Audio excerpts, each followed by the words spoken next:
Oh gitu ya. Kalau sekarang kan kita lihat itu. Iya Pak. Kalau dulu kan menjalani. Saya tidak pernah membayangkan. Bahkan ketika awal-awal, ini awal saya cerita ya. Bebas Pak. Jadi awal 2016 saya masih bertugas di kementerian. Suatu ketika kami rapat pimpinan dengan para eselon 1. Saat itu di Jakarta lagi ramai. Karena waktu itu Pak Ridwan Kamil datang ke Jakarta. Bertemu dengan Pak Basuki. Kemudian waktu itu Jakarta lagi cari siapa calon gubernur. Dan dibicarakan 2 nama. Pak Ridwan Kamil dan Ibu Risma dari Surabaya. Bapak waktu itu masih menteri waktu itu? Saya menteri. Nah, saya rapat di kementerian. Setelah saya rapat kita makan, duduk, kan biasa ngobrol nih. Terus yang diobrolin, siapa nih calon gubernur Jakarta? Terus saya waktu itu bilang, ini siapapun calonnya, kompetisinya pasti ketat. Siapapun orangnya, nanti pasti lecet-lecet. Saya nggak membayangkan bahwa yang lecet Bapak. Makanya hati-hati dengan kata-kata gitu ya kira-kira. Itu jadi kayak seperti doa tuh. Jadi ketika kemudian saya dicukupkan tugas di kementerian, saya pun masih nggak pernah membayangkan. Saya ke Bandung waktu itu Kak. Saya ke Bandung cari peralatan untuk ke pelosok gitu. Dengan teman-teman Wanadri waktu itu. Karena kami akan mendatangi anak-anak kita yang bertugas di pelosok. Kita ada anak-anak pengajar muda itu yang tugas di pelosok tanah air. Saya sudah berencana akan keliling saja. Jadi tidak pernah membayangkan. Bahkan ada satu lagi, kalau boleh cerita nih. Boleh ya. Ini dongeng nih, boleh kan ya? Boleh. Tapi ini ada Allah itu bekerja dengan cara yang misterius. Tanggal 23 September 2016 itu adalah tanggal pendaftaran pilkada. Tanggal 20 September saya dijadwalkan, tanggal 23 itu, tanggal yang sama, saya dijadwalkan berada di New York untuk bicara mengenai dialog global tentang pendidikan. Kebetulan saya dapat tugas keynote di sana. Nah, ketika saya selesai jadi menteri, saya lapor ke mereka bahwa saya sudah tidak lagi menjadi menteri, undangannya dari Januari, ini September, Juli saya sampaikan saya tidak lagi, lalu mereka mengatakan tidak, undangannya tetap untuk Anda dan Anda tetap diundang untuk bicara.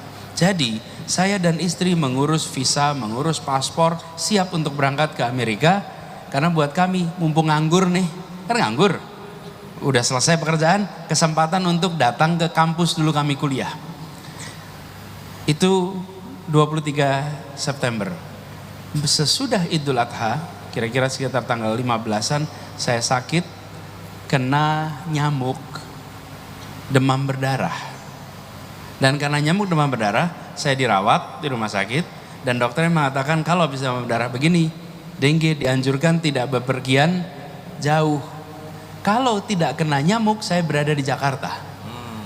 Tapi kena nyamuk saya jadi, kalau tidak kena nyamuk Bapak di New York. Di New York. Ya. Kalau karena kena nyamuk saya di Jakarta.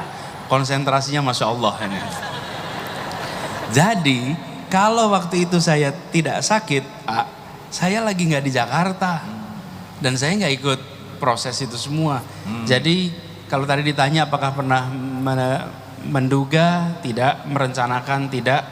Tapi saya waktu itu sampaikan ketika saya dipanggil pertama kali, saya sampaikan begini, saya akan konsultasi pada ibu dan keluarga. Kalau ibu meridhoi, saya akan jalan. Bila ibu mengatakan tidak, maka saya tidak akan kerjakan. Lalu saya bicara dengan ibu, dan ibu waktu itu mengatakan, Anies, bila ini memang panggilan tanggung jawab umat, jalani. Tapi kalau itu kepinginan Anies, jangan dijalani. Jadi karena itu, Allah. bismillah saya jalankan itu. Masya Allah, dipotong dulu segitu ya. Jadi sekarang kita tahu bahwa beliau itu jadi gubernur syariatnya oleh nyamuk, benar? Kepada yang digigit nyamuk jangan suudon ya. Siapa tahu ini persis seperti yang nyari jodoh. Pak Anies, ada yang doa, ya Allah saya ingin punya jodoh.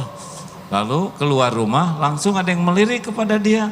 Tanpa rasa malu mendekat dan menggigit betisnya. Ya Allah, kenapa saya minta jodoh yang datang anjing betina? Akhirnya dibawa ke dokter, kata dokter disuruh ke rumah sakit, barulah akhirnya ketahuan takdir. Ternyata gara-gara gigitan anjing itulah dia bertemu dengan calon istrinya, yaitu sesama pasien, hadirin. Nah, jadi jangan suudzon kepada takdir yang berkelak-kelok itu gitu ya. Begitu ya Pak Anies ya. Ini penting hadirin, seperti ini kita kan tidak dalam bahasan politik, ini kajian tauhid. Itu nyamuk ciptaan Allah. Yusabbihu lahu ma fis samawati wa ma fil ard. Nyamuk itu bertasbih dan nyamuk tidak menggigit kecuali yang ditetapkan Allah harus digigit nyamuk. Dan orang tidak akan pernah keluar dari apa yang Allah gariskan. Oleh karena itulah baca hikmah ini akan membuat jauh lebih indah perjalanan hidup dibanding hanya membaca keinginan. Sepakat begitu Pak? Nah, selanjutnya kenapa minta doa orang tua Pak? Ibu, doa ibu. Kenapa enggak doa bapak gitu? Saya Kalau itu teknis saja. Abah Allah yarham sudah wafat. Oh, Masya Jadi, Allah. kalau maaf, Abah masih ayah, saya panggilnya Abah.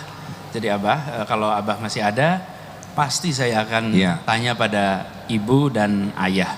Dan itu adalah sesuatu yang saya kerjakan dalam semua urusan. Saya percaya sekali ibu adalah pembuka jalan kita. Doa ibu itu memudahkan semua urusan. Dan menurut saya kunci yang sering terlewatkan dari apa yang kita jalani selama ini adalah bagaimana kita menempatkan ibu kita. Rasulullah menyebut 3 kali ketika ditanya. Dan menurut saya kita semua, saya selalu dalam hal-hal yang mendasar itu akan selalu konsultasi bicara dengan ibu. Masya Allah. Ini ilmu tambahan bagi kita untuk mengevaluasi bagaimana karunia Allah yang sangat besar yang ada tuh ya. Untuk betul-betul kita sempurnakanlah. Mungkin banyak hal yang harusnya menjadi celaka tidak jadi, berkah dari ibu mendoakan keselamatan. Jangan-jangan Pak, ini Pak yang ditangkap-tangkap KPK juga doa ibu. Iya Pak, saya suka mikir gitu. Iya, kan ibunya mendoakan punya anak soleh. Sedangkan waktu jadi pejabat, dia susah solehnya. Maka ditangkap KPK, makanya seharusnya para ibu yang anaknya ditangkap itu bersyukur. Tuh kan nggak jelas gini, ini ilmu tauhid hadirin. Nah, selanjutnya. Tapi pernah ini ngobrol soal korupsi. Ya. Saya beberapa waktu yang lalu, udah lama ini kira-kira 2013 mungkin. Waktu itu 2013 ada peringatan Hari Ibu. Kita kan biasanya kalau peringatan Hari Ibu ngucapin selamat pada ibu. Saya waktu itu menganjurkan agar ibu-ibu mengirimkan pesan bagi anaknya. Jadi bukan ibu kita mengucapkan selamat pada ibu, tapi bilang begini. Ibu-ibu bilang, ini hari ibu nih. Kalian ingat, ibumu yang melahirkanmu, ibumu yang mengandungmu, dan katakan, rahim ibumu bukan tempat bibit calon koruptor.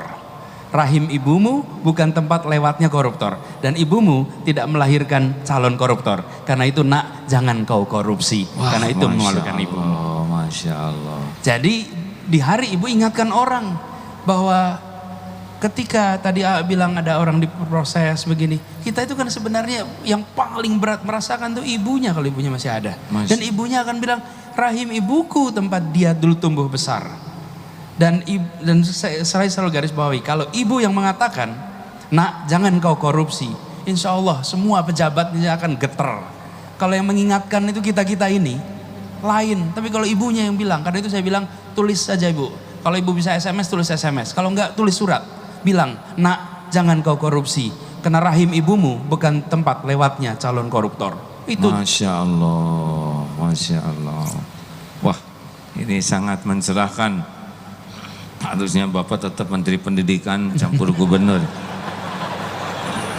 Tapi ini perkataan hikmah yang besar hadirin. Karena pasti seorang ibu malu luar biasa ketika anaknya mendapatkan aib, benar, yang mungkin dirasakannya beda dengan kita. Ibu-ibu, ini inspirasi besar bagi para ibu untuk mengingatkan, nak, rahim ini bukan untuk melahirkan orang yang jahat, bukan untuk melahirkan orang yang merugikan orang lain. Terus saja ingatkan Bu, karena anak tidak akan pernah lupa bahwa dia dilahirkan oleh ibunya. Masya Allah. Terima kasih Pak, ini benar-benar bekal bagi kita nih. Insya Allah. Baik, bagaimana rasanya jadi seorang guru?